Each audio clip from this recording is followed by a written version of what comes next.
नमस्कार, स्वागत है आपका न्यूज़ 18 के इस पॉडकास्ट पर। मैं आपके साथ सतेश नैन मोर। और जैसा कि हम हर बार पॉडकास्ट पर आपसे मिलते हैं नए नए मेहमानों के साथ, और हम जीवन के हर पहलू को बारीकी से जानने समझने की कोशिश करते हैं। आज इसी तरीके से योग को हमने चुना है, तो हम आज योग, ध्यान और आत्म जो संतुलन होता है उस पर गहराई से बात करेंगे। इस वक्त हमारे साथ स्पेशल गेस्ट जुड़े हुए हैं, स्वामी धीरेन्द्राचार्य जी। सबसे पहले वेलकम करते हैं उनका। बहुत बहुत स्वागत है आपका हमारे पॉडकास्ट पर। धन्यवाद, नमस्कार, नमो नारायण। योग जब शब्द आता है तो उसमें शरीर और कहते हैं कि मन का या आत्मा का मिलन, योग, उनका मिलन जो होता है वो योग कहलाता है। हम आपकी जर्नी के साथ शुरुआत करना चाहें। कहाँ से आपने इस योग की शुरुआत की, क्यों आपने योग को अपनाया, और आज जिस तरीके से आप देश में अलग अलग जगहों पर जाकर घूम घूम कर प्रचार कर रहे हैं, लोगों को योग सिखा रहे हैं, तो उसकी शुरुआत कहाँ से हुई, जर्नी कहाँ से स्टार्ट हुई? ये पारिवारिक परंपरा से मैंने इसको सीखा है। जैसे दादाजी और पिताजी, उन्हीं से ही सीखा था। तो उसके पश्चात फिर जैसे ग्रेजुएशन कंप्लीट हुआ तो इसको मैं और गहराई से जानने के लिए, समझने के लिए कुछ वर्ष हिमालय के गंगोत्री वगैरह में रहकर कुछ अभ्यास किया और कुछ गुरुओं से भी कुछ सीखा। बाद में फिर इसके ऊपर मैंने अपनी पढ़ाई की, रिसर्च किया, पीएचडी पंजाब यूनिवर्सिटी से। तो इसको एक रिसर्च बेस्ड योग के विषय में मैंने सोचा कि इसके ऊपर किया जाए। तो उसका फिर आगे अभ्यास किया और आज देश के अलग अलग स्थानों पर इसके ऊपर इसका प्रयोग किया जा रहा है। लेकिन योग क्या है, लोग किस तरीके से योग को समझे, कैसे इसको अपनाएं? क्योंकि हमने देखा कि पिछले कुछ सालों में दुनिया को हमने योग को एक नए तरीके से दिया है, योग की तरफ रुझान बढ़ा है। लेकिन नई पीढ़ी को हम कैसे योग सिखाएं, कैसे योग को समझाएं, योग को अपनाएं? वो देखिए, शारीरिक दृष्टि से समझकर योग को ज़्यादा प्रचार प्रसार करना मेरे ख्याल से ठीक नहीं होगा। क्योंकि हमारे शास्त्रों में जो बताया गया है, शारीरिक, मानसिक और आध्यात्मिक विकास के लिए योग का अभ्यास करना चाहिए। और ज़्यादातर आजकल मैं जो देख रहा हूँ प्रचार और प्रसार हो रहा है, शारीरिक दृष्टि से लोग कर रहे हैं। और आज के समय में सबसे ज़्यादा लोग जो है मानसिक दृष्टि से असंतुलित हैं। तो मैं तो यही कहूँगा कि योग के जो स्कोप को इतना छोटा ना करें। शारीरिक, मानसिक और आध्यात्मिक दृष्टि से अगर इसका अभ्यास किया जाए तो हमारे राष्ट्र के लिए भी अच्छा होगा और समाज के लिए भी अच्छा होगा। लेकिन योग को जिस तरीके से प्रचारित किया जा रहा है उसमें यही एक लचीलापन होना चाहिए। आप यहाँ से मुड़ जाएं, वहाँ से मुड़ जाएं, तरह तरह के आसन सिखाए जाते हैं। आजकल तो ऑनलाइन क्लासेस भी लगती हैं। वो कितना बेनिफिशियल है? क्या योग का मतलब यही है कि आप फिटनेस को लेकर योग को अपना सकते हैं? फिटनेस तो मूल है। वैसे शरीर माध्यम खलु धर्म साधनम कहा गया है। फिटनेस ठीक है, पर फिटनेस तक इसको रखना नहीं चाहिए। फिटनेस के बाद फिर शारीरिक, जैसे आप फिजिकली फिट हो जाते हैं तो आपके मानसिक की अवस्था को भी समझना चाहिए और उसके प्रति गहराई से आपके ध्यान भी जाना चाहिए। और आध्यात्मिक विकास तो बहुत ज़रूरी है। और जैसे आजकल डॉक्टर लोग भी बोलते हैं कि 70 से 80% रोग और व्याधि जो है मानसिक विकार और मानसिक असंतुलनता से आ रहा है। तो इसके लिए हम शारीरिक दृष्टि से फिट रहे और उसके साथ साथ मानसिक और आध्यात्मिक जो दृष्टिकोण को हमें भूलना नहीं चाहिए। लेकिन आजकल तो बहुत छोटे छोटे बच्चों में एंजाइटी है, डिप्रेशन है, लोग, छोटे छोटे बच्चे सुसाइड कर लेते हैं ज़रा सी बात पे। लोगों के अंदर पेशेंस ज़्यादा नहीं रहे। तो क्या इसको लेकर कोई अवेयरनेस है कि योग के ज़रिए इसको ठीक किया जा सकता है? किस तरीके से ठीक किया जा सकता है? योग सिर्फ हमारे शारीरिक विकास के लिए ज़रूरी नहीं है, बल्कि हमारे जो मानसिक विकास होता है, जो मानसिक विकृतियाँ होती हैं, उसमें कैसे सहयोग कर सकता है? जी, अभी ये एक कार्यक्रम में अलग अलग यूनिवर्सिटीज़ और स्कूल्स में शुरू किया है, कल्याणम अस्तु करके। कल्याणम अस्तु के तहत हम अलग अलग यूनिवर्सिटीज़ में और स्कूल्स में बच्चों को योग के साथ साथ आप अपने, जैसे कि हमारे परंपरागत चीज़ों को ज्ञान देते हैं। शरीर को स्वस्थ रखने के साथ साथ मानसिक अवस्था को कैसे आप संतुलित रखें और आध्यात्मिकता की तरफ आप बढ़ें। मैं बच्चों को जैसे बोलता हूं कि आध्यात्मिकता वो होता है जिसमें आप स्वयं के अंदर झांके और स्वयं के अंदर जो अपने टैलेंट्स है, पोटेंशियलिटीज़ है, कैपेबिलिटीज़ है, उसको आप देखें। अगर बच्चा उसको देख लिया, फिर उसके ऊपर वो काम करेगा और आगे बढ़ेगा। अगर उस चीज़ को पता ही नहीं उसके अंदर क्या है, तो कैसे आगे बढ़ पाएगा? फिर तो आप पेरेंट्स उसको ज़बरदस्ती उसके ऊपर ला देते हैं, तो फिर जो है गड़बड़ हो जाता है। लेकिन तो यही सबसे मुश्किल टास्क है, सबसे टफ टास्क है कि आप अपने साथ कैसे बैठे, अपने अंतर ध्यान में कैसे जाएं। कुछ लोग मेडिटेशन स्टार्ट करते हैं लेकिन वो ध्यान नहीं लगा पाते, उसके लिए कोई टेक्निक है आपके पास? बिल्कुल टेक्निक है। जैसे आप अभी थोड़ी देर पहले बोल रहे थे कि आसन फ्लेक्सिबिलिटी को वहीं पे ख़त्म कर देते हैं, उससे उसके आगे जा नहीं पाते हैं। जैसे मैं एक अभ्यास कराता हूँ, मान लीजिए कोई एक आसन कराता हूँ, आसन कराते कराते थोड़ा उसका समय जो मैं बढ़ाता हूँ, बढ़ाते वक्त वो क्या होता है कि हार्ट बीट थोड़ा बढ़ता है। फिर उसी के साथ ये कुछ प्राणायाम का यानी कि श्वास प्रश्वास का अभ्यास कराता हूँ। उसके बाद फिर वहीं पे बैठाता हूँ, फिर अपने हार्ट बीट को सुनने की कोशिश करने के लिए उनको बोलता हूँ, तो वो सुन पाते हैं। उस वक्त वो ऐसा अभ्यास करते हैं कि हार्ट बीट फास्ट हो जाता है। फिर धीरे धीरे धीरे धीरे धीरे धीरे हार्ट बीट को देखते हैं, काम डाउन होता है। तो ये जो टेक्निक है बेसिकली क्या है, आप जब सुनते हो, देखते हो, ध्यान तो यही है, तो धीरे धीरे आप उसको लगातार उसके ऊपर फोकस करते हो, तो आपका माइंड और वो दोनों कनेक्ट हो जाते हैं। फिर धीरे धीरे जैसे जैसे जैसे जैसे आपके हार्ट बीट काम डाउन होता है, स्लो होता है, आप धीरे धीरे काम डाउन हो जाते हैं और एक समय आता है ऐसे आप फोकस हो जाते हैं। तो ये एक टेक्निक है। यानी एक दिन में, हफ्ते 10 दिन में ये नहीं होगा, आपको रेगुलर इस पे काम करना होगा धीरे धीरे। और बहुत सारे लोग ये कंप्लेंट भी करते हैं कि हम मेडिटेशन करने की कोशिश करते हैं पर तरह तरह के ख्याल आते हैं, हम ख्यालों से बाहर नहीं निकल पाते, तो फिर उसको छोड़ देते हैं। और मुझे लगता है उन सब ख्यालों को आने देना चाहिए, जो आ रहे हैं वो नेचुरल प्रोसेस है, धीरे धीरे वो ओवरकम हो जाता है। ये दो प्रकार के होते हैं। एक तो आप विचार को आने देते हैं, दूसरा होता है विचार को आप एक रास्ता दिखाते हैं। दो बातें हैं। तो मैं तो जनरली कहता हूँ कि जिस अवस्था में है आप उसी अवस्था में रहें, कोई आने मत दीजिए या फिर कोई डायरेक्शन देने की कोई ज़रूरत नहीं है। आप चुपचाप एक स्थान पर ध्यान को केंद्रित कीजिए, और वो स्थान हो या फिर कोई एक अभ्यास करते हुए किसी एक अभ्यास के दौरान श्वास प्रश्वास हो, हार्ट बीट हो, इस पे फोकस करें। हाँ, कुछ लोग कहते हैं कि आप श्वास पर ध्यान दें, सांसें जो चल रही है उस पर ध्यान दें, वो इनहेल और एक्सहेल जो कर रहे हैं उस पर ध्यान दें, तो वो आपको काम डाउन करती है। जी जी, श्वास प्रश्वास को देखेंगे मतलब आप अनुभव करेंगे। जैसे महसूस करना शुरू किया तो आपके माइंड उसके साथ कनेक्ट हो जाता है। जैसे डाइवर्जेंटली माइंड फिर चलता नहीं है, वो कन्वर्जेंट होता है, फिर फोकस हो जाते हैं। लेकिन एंजाइटी क्यों है? छोटे छोटे बच्चों में एंजाइटी है, उसके लिए आपके पास कोई ऐसा स्पेशल योगा है कि आप ये योगा करें, इतने टाइम तक करें तो आप एंजाइटी को कंट्रोल कर सकते हैं? देखिए, मेरा जो सब्जेक्ट रहा है stress management and wellbeing, PhD आपने इसमें किया है? जी, और एडोलेसेंट्स के ऊपर ये मैंने किया है बेसिकली। तो इसके कई अभ्यास मैंने कराए हैं, आसन, प्राणायाम, ध्यान, मुद्रा, बंध, मंत्र इत्यादियों का प्रयोग करके मैंने कराया है। और जिससे मेरा जो फाइंडिंग्स निकला है, एक कंबाइंड तरीके से आप इसको अभ्यास करते हैं तो इसका ज़्यादा मतलब फ़र्क पड़ता है। सिर्फ आसन करेंगे तो उतना नहीं फ़र्क पड़ेगा, सिर्फ प्राणायाम करेंगे तो उतना नहीं फ़र्क पड़ेगा। इसको कंबाइंडली करेंगे, मतलब कि इसको डिवाइड करेंगे, वो मेरे पास पैकेज है, तो उसके हिसाब से मैं बच्चों को कराता हूँ और बहुत ज़बरदस्त इसका इफ़ेक्ट पड़ता है बच्चों में। 5 डेज होता है, 7 डेज सब प्रोग्राम होता है। और इसके साथ साथ ना कि केवल अपने मन को शांत करें, इसके साथ साथ ये जो आसपास के जो आपके परिवेश है वो कैसे प्रदूषण मुक्त रहे, और जैसे आपके पारिवारिक संबंध अच्छा रहे, इसको हम पंच परिवर्तन कहते हैं। मतलब जो परिवर्तन हो रहा है इसको हम पंच तत्व भी कहते हैं। भू, जल, अग्नि, वायु, आकाश, ये जो हमारे पिंड है यानी कि हमारे शरीर है पंच महातत्वों से ही बना हुआ है। यथा पिंडे तथा ब्रह्मांडे कहा गया है, यानी कि हमारा शरीर जो है ये 5 तत्वों से बना हुआ है और ये ब्रह्मांड भी 5 तत्वों। और इस 5 तत्वों के ज़्यादा हो जाने से या फिर कम हो जाने से ये भी एक शारीरिक और मानसिक असंतुलनता का कारण हो सकता है।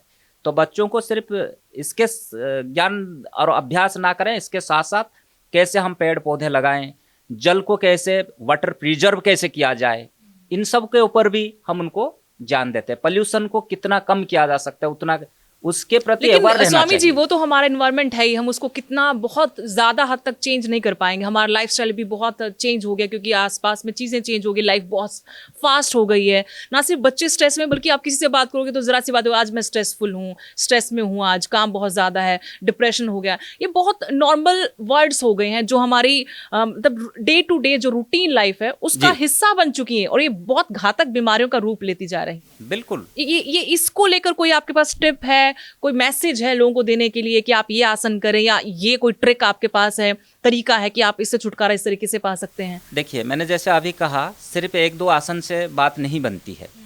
आसन भी करना पड़ेगा, प्राणायाम भी करना पड़ेगा, मुद्रा, बंध, क्रिया, मंत्र इत्यादियों का सबका अभ्यास करना पड़ेगा, तभी जाके हो सकता है।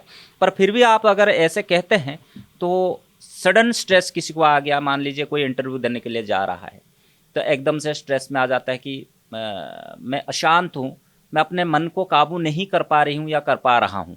उस अवस्था में मैं जैसे कि सिंपल टेक्निक्स बताता हूँ।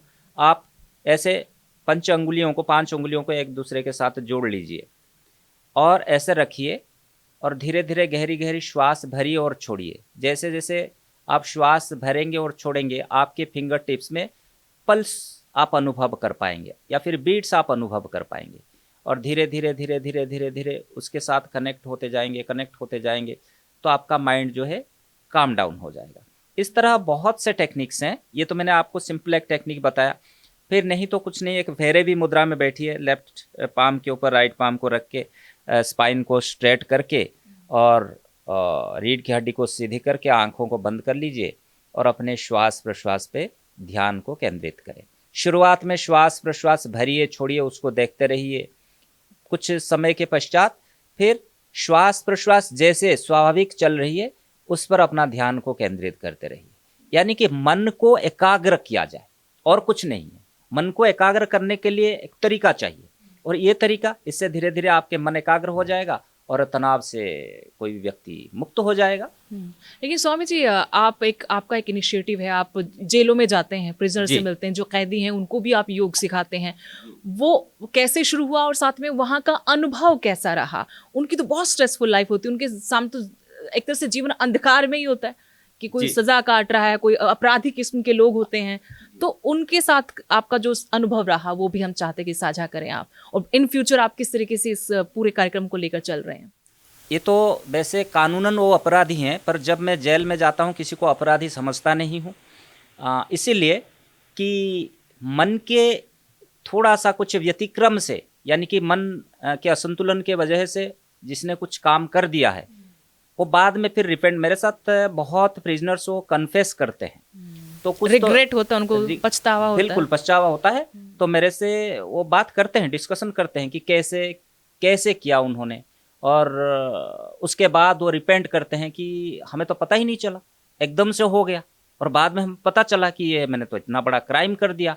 तो इन चीजों से ऐसे वो लोग होते हैं जो आदतन अपराधी नहीं है, ये वो लोग होते हैं, एक मोमेंट में उनसे वो क्राइम हो गया, गुस्से में कह लीजिए, कुछ ऐसा सर्कमस्टांसेस ऐसे बने कि हो गया उनसे। जी जी जी जी। लेकिन पूरे ही अगर हम पूरे जीवन को देखें, वो किसी भी क्षेत्र से आता हो इंसान, आजकल बहुत आप देखते होंगे कि लोग खुश नहीं है, खुशी तलाशते हैं बाहर, और जबकि हमारा सनातन धर्म में कहा जाता है सब कुछ हमारे भीतर समाया हुआ है। लोग बाहर खुशी तलाशते हैं, और उसी की वजह से आज हम देखते हैं अपने आसपास में क्राइम इतना बढ़ गया, नशे का इस्तेमाल बहुत ज़्यादा बढ़ गया, खासतौर पर क्योंकि हम पंजाब में बैठे, चंडीगढ़ में बैठे, राजधानी है पंजाब हरियाणा की, और इन दोनों ही राज्यों में नशा बहुत ज़्यादा है। युवाओं को लेकर खासतौर पर मैं चाहूँगी बहुत बड़ा कंसर्न है कि आने वाली पीढ़ी जो हमारी है वही नशे के गर्त में जा चुकी है, जिन पर हमारा देश का, राज्य का भविष्य टिका हुआ है। जी हाँ, ये तो बहुत अच्छी बात आपने कही। मैं कई शिविर में जाता हूँ, ये बात मैं रखता हूँ,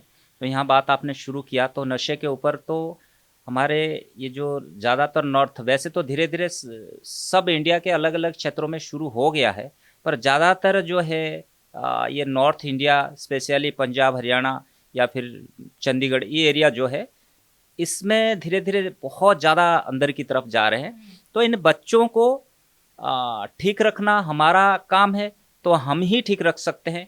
तो इसके लिए वही है कि क्यों नशा करते हैं, उसके कई कारण होते हैं। ये तो रिसर्च के सब्जेक्ट्स हैं, कुछ लोगों ने रिसर्च भी किया है। पर एक बात है, अगर हम बच्चों को मानसिक स्तर पर संतुलित रखने के प्रयास करेंगे पेरेंट्स, तो मेरे को लगता है नशे की तरफ नहीं जाएंगे। नशे की तरफ तब कोई बच्चा जाता है जब वो एंजाइटी लेवल उसका ज़्यादा हो जाता है, या फिर दूसरों से देखता है वो उसका अभ्यास करते हैं, वो कह सकते हैं कुमित्र, बुरी संगत, उसके वजह से भी जाते हैं।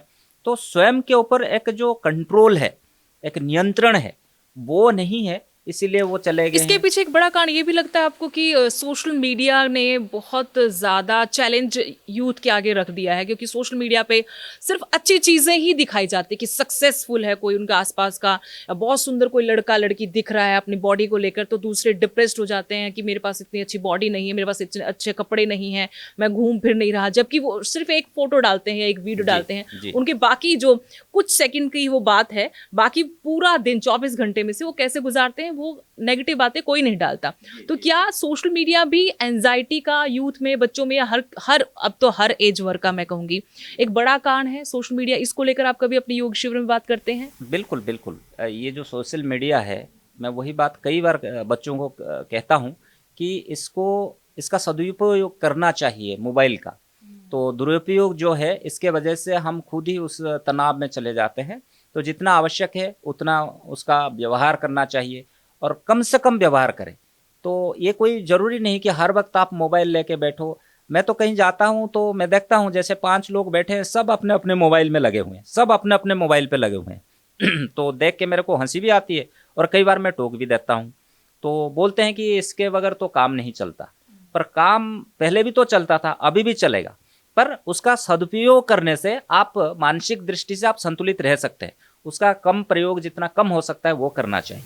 योग में भी तरीके प्रकार होते हैं कि हठ योग जैसे हम सुनते हैं, कुंडलिनी, ये सब क्या होता है? मतलब क्या लेवल होता है इसका कुछ? नहीं, ये अलग तरह के योग होते हैं। जैसे भक्ति योग है, भक्ति के ऊपर ज़्यादा निर्भर करता है। हठ योग कुछ ह और ठ, सूर्य और चंद्र को लेकर ये योग है। कर्म योग है, जैसे कर्म के ऊपर आप कर्म को सर्वोपरि मानते हैं तो उसका अभ्यास करते हैं। अष्टांग योग, इस तरह यम नियम, आसन प्राणायाम प्रत्याहार धारणा ध्यान समाधि, इस तरह अलग अलग तरह के योग होते हैं। पर लक्ष्य एक ही है कि वैसे तो योग कहा गया है हमारे सृष्टि में श्रेष्ठतम कृति, भागवत गीता में कृष्ण जी ने कहा है कि समत्वं योगः उच्यते, यानी कि संतुलनता को उन्होंने योग माना है। और कैसे हम संतुलित रहें, शारीरिक, मानसिक, आध्यात्मिक दृष्टि से, या फिर कह सकते हैं कि सामाजिक दृष्टि से, आर्थिक दृष्टि से, कैसे एक संतुलित अवस्था को हम प्राप्त करें, उस अवस्था को ही योग कहा गया है।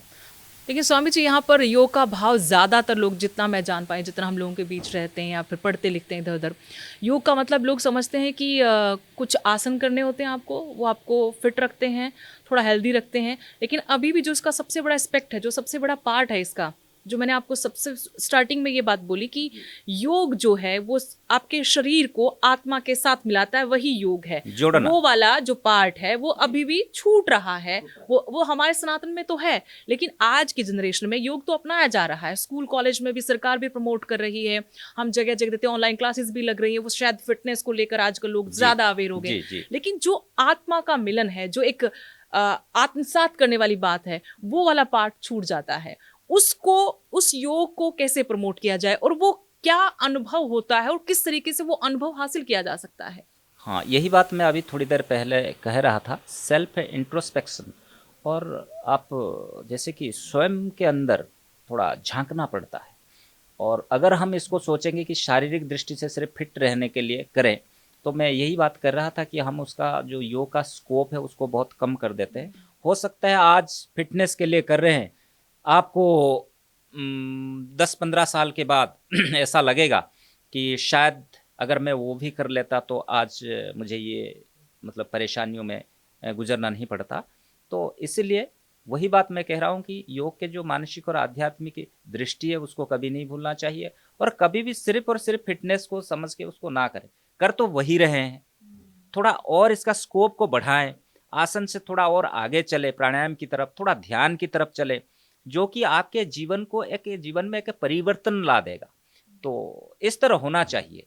क्योंकि लोग आजकल फिट तो हैं, जिम जा रहे हैं, योग भी करें, योगा क्लासेस भी ज्वाइन करें, लेकिन मानसिक जो बीमारियों की हम पहले भी बात कर चुके हैं कि आप दिमागी तौर पर बीमार होते जा रहे हैं, और ये बीमारी इस तरीके से आप पर हावी है कि एक सक्सेसफुल इंसान है, करोड़ों रुपए कमा रहा है, कोई कॉर्पोरेट में बहुत अच्छी जॉब पर है, अच्छी सैलरी है, परिवार है, लेकिन फिर भी उसको एंजाइटी है, फिर भी उसको डिप्रेशन है, उसको खुशी नहीं। तब जाकर महसूस होता है कि हमने सिर्फ शरीर पर ही ध्यान दिया, हमने अपने दिमागी उसको स्वास्थ्य को देखा ही नहीं, हमने अपनी आत्मा को कभी महसूस ही नहीं किया। जी जी जी, बिल्कुल बिल्कुल। और ध्यान का तो नितांत आवश्यक है बच्चों के लिए। कुछ समय, बेशक आधा घंटे 45 मिनट हो, ध्यान में सबको बैठना चाहिए। इससे बहुत एनर्जी मिलती है, आप स्वयं के अंदर झांक पाते हैं, स्वयं के अंदर जो आपके जो आत्मशक्ति है उसको आप महसूस कर पाते हैं। तो इससे रोग से तो आप मुक्त हो ही जाते हैं, वो बहुत इतनी बड़ी बात नहीं है। रोग से तो आप मुक्त हो जाते हैं, हीलिंग होती है, सेल्फ हीलिंग हो ही जाती है। तो इसके साथ साथ आप कैसे आगे चल के इस जीवन को एक योगमय जीवन बनाएं, और इससे ही राष्ट्र का भला होगा। अपने पेरेंट्स का तो होगा ही होगा, तो मैं तो राष्ट्र के कैसे भला होगा, इसीलिए मैं ज़्यादातर यही बात करता हूँ। इसीलिए मैं तो जो इसको बोलता हूँ मैं कि नेशंस फ्यूचर, राष्ट्र के जो राष्ट्र अभी बनने वाला है, ये हमारे जो अभी के बच्चे हैं ये बनाएंगे। तो इन्हीं के ऊपर मेरा पूरा प्रयास रहता है, इन बच्चों के ऊपर मैं अभ्यास कराऊँ, इन बच्चों के साथ रहूँ, बच्चों के साथ घूमूँ फिरूँ, तो मेरे को आनंद आता है। उनको समझाता हूँ, उनके साथ बैठता हूँ, उनके साथ हंसता हूँ, तो वो भी मेरे से घुल मिल जाते हैं। तो इसमें मेरे को आनंद आता है, और इस दौरान मैं कोशिश करता हूँ समझने के लिए बच्चों को कि उनकी तकलीफ़ें क्या है, क्यों ऐसे परेशान है, उनको किस तरह हम इन जो परेशानियों में वो जूझ रहे हैं उनसे कैसे हम बाहर निकाल सकते हैं। तो इसका भी हम कल्याणम अस्तु के द्वारा बच्चों का अभ्यास कराते हैं। आपका यूट्यूब चैनल भी है, क्योंकि अगर लोग चाहें कि आपसे वो ऑनलाइन या आपके वीडियो के ज़रिए जुड़ना चाहें, देखना चाहें, समझना चाहें योग क्या है, या योग को अपनाना चाहें, ज़रा उसके बारे में बता दीजिए। जी हाँ, अभी मैं कुछ महीने पहले एक यूट्यूब चैनल शुरू किया है जिसका नाम है जंगल योगी, JUNGLEYOGI। कोई स्पेस नहीं है इसमें, मेरे साथ कनेक्ट कर सकते हैं, मेरे को पूछ सकते हैं, उसमें मैं वीडियो करके भी उसमें डाल सकता हूँ। मतलब कि और अगर कोई प्रश्न है तो उसमें मेरे को वो भी पूछ सकते। तो माननीय प्रधानमंत्री मोदी जी इसके ऊपर काफ़ी कुछ कर रहे हैं। ये तो जैसे हमारे इंटरनेशनल योगा डे के जरिए तो कोई तो एक अवेयरनेस शुरू हो गया है, तो आगे भी इसको बढ़ा ही रहे हैं, तो और भी बढ़ना चाहिए। वैसे तो मेरे को लगता है जो सरकार है ये अपने सनातन धर्म के प्रति सदैव जागृत हैं, तो इसको आगे और भी बढ़ा रहे हैं और भी बढ़ाएंगे, ऐसा मेरे को लगता है। एक बहुत इम्पोर्टेंट पॉइंट हमारा छूट गया अभी तक की बातचीत में, ओबेसिटी। जी, बहुत बड़ा चैलेंज है, खासतौर पर जिन बच्चों की आप बात करें, क्योंकि आप भविष्य तलाश रहे हैं उनमें देश का, तो उनके अंदर ओबेसिटी बहुत है। जंक को कुछ लोग कहते हैं कि जंक बहुत खा रहे हैं, आउटडोर गेम्स आजकल बच्चे नहीं खेल रहे, टैब में, लैपटॉप में या फिर मोबाइल पे, टीवी में वो लगे रहते हैं। तो ओबेसिटी एक बहुत बड़ी प्रॉब्लम है बच्चों में। योग के जरिए ओबेसिटी को कैसे कंट्रोल कर सकते हैं और किस हद तक उसको कंट्रोल हम कर सकते हैं, क्योंकि योग की बात तो होती है, साथ में अब बहुत सारी सर्जरीज की बात ज्यादा होने लगी है। एक वो इजी वे भी है शायद उससे बाहर निकलने का। जैसे मैं अभी पहले कह रहा था ना कि अगर कोई सोचेगा कि मैं कुछ आसन करके अपने ओबेसिटी को कम कर दूं तो थोड़ा बहुत तो कम हो सकता है, पर आहार ब्रह्मचर्य निद्रा त्रयोपस्तंभा योग सूत्र में बताया गया है कि आप भोजन क्या करते हो। भोजन के अंदर भी काफ़ी बातें बताई गई है, सात्विक, तामसिक और राजसिक भोजन भी, और भोजन कब करते हो ये ज़रूरी है, और समय होना चाहिए।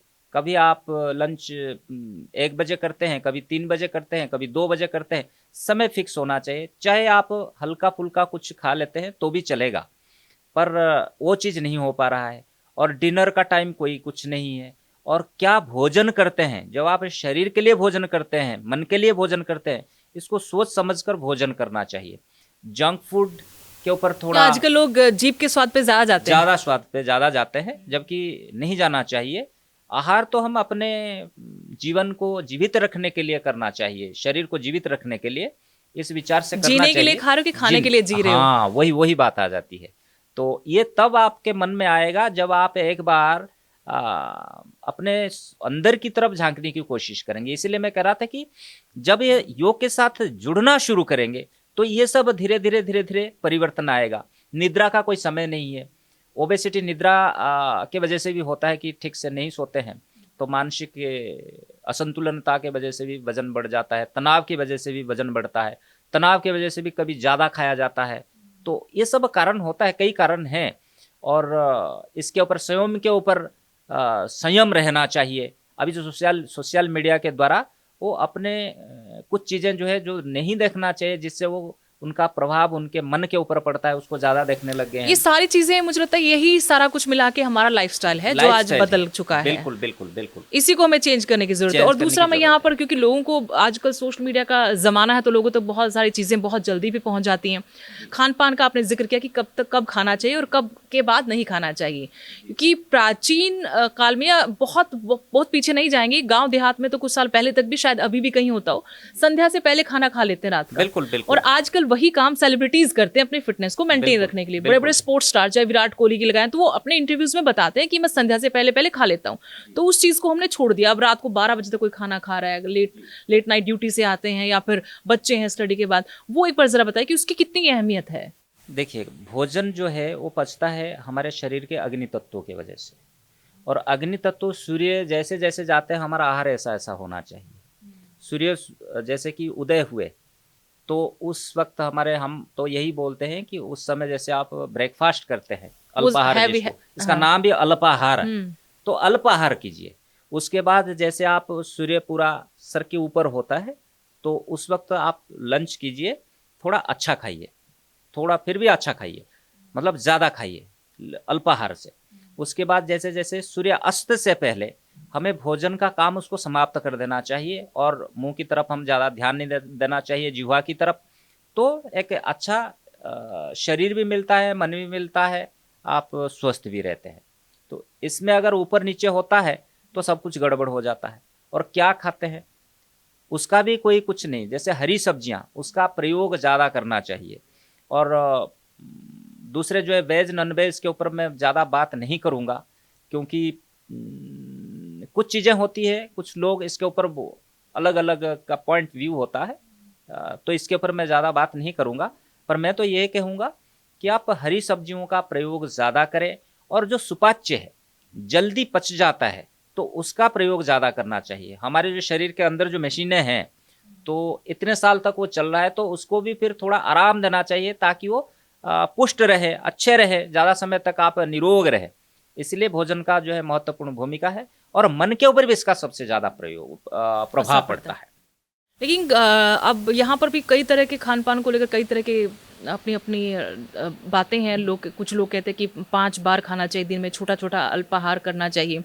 और कुछ लोग फिटनेस को लेकर इतने ज़्यादा, अब क्योंकि आसपास देखते सोशल मीडिया पर चमक धमक तो है ही, चकाचौंध तो है ही, वो दिखावा तो है ही, शरीर का दिखावा कह दो या फिर अपने रुतबे का, पैसे का।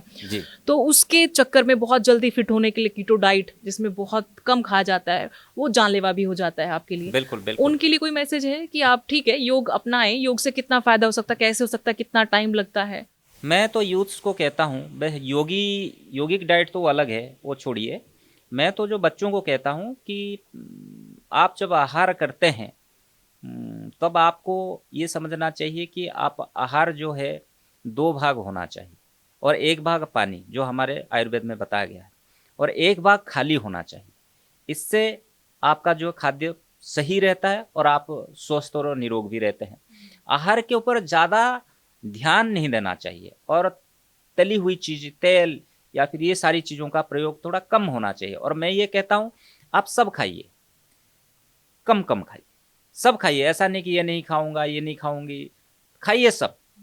वेज के ऊपर मैं जो बात कर रहा हूँ, पर सब कम कम खाइए, तो उससे अच्छा रहता है। और उससे ये नहीं कि मैं वो नहीं खाऊंगा, ये नहीं खाऊंगा, वो सारी चीज़ें नहीं होनी चाहिए।